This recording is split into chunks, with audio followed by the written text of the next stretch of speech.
So ayun mga paano,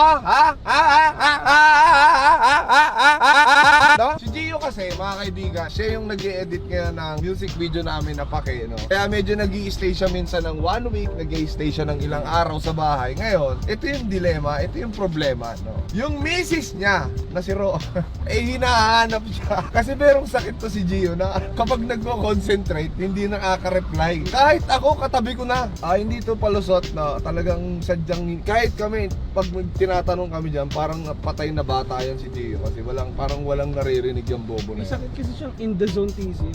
Oo, in the zone tism. Pag nasa in the zone tism si Gio, hindi siya pwedeng pakialaman. Anong masasabi mo sa misis Basta mo? ako, papaalam sana ako, wala lang talagang net. Seryoso, wala. Hindi alam mo bakit? Hindi nagpapaalam yan kasi yan eh. Yun nasa rules ng mga metal na tao yan. Pag metal ka, dapat dito nagpapaalam sa asawa. Bawal magpaalam sa asawa pag metal.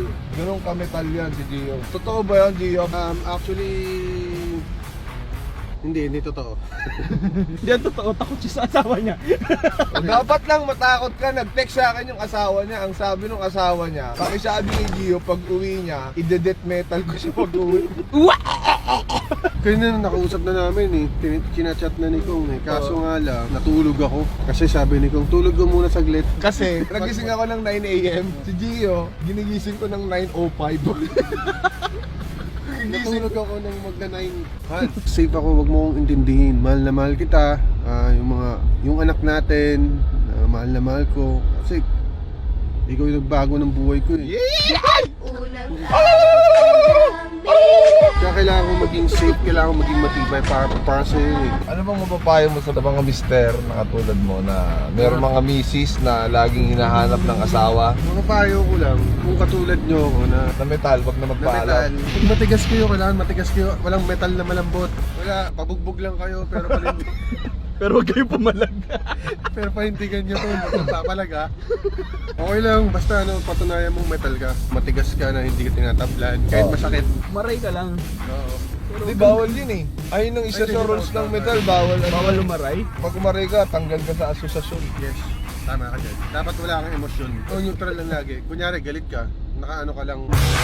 Pag Tuwa. masaya ka, Paano pag malungkot? Paano pag kinakabahan ng isang metal? Paano nagugutom ang metal? Paano pag na-intimidate ang metal? kaya itaas mo yung ulo mo eh. Oo. Para mas mataas ka sa kanya. Ganun yun. Kumbaga parang body language yun na, above ako sa'yo. Pagka mayroong mga metal na nakatingala din, ibig sabihin may battle na yun na nagaganap. So kailangan Titingkayad ka.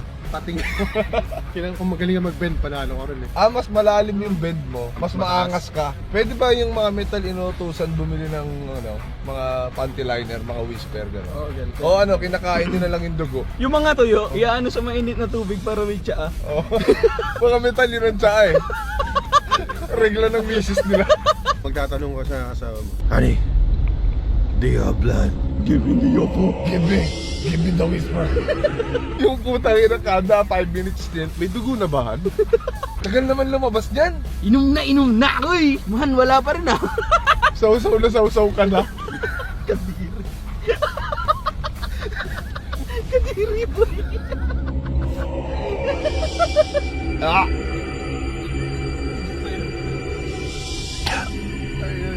tumatayo yung balahibo pre oh. Kadiri tol. Na-imagine ko, tangina. Tangina, tigil na natin. Wala.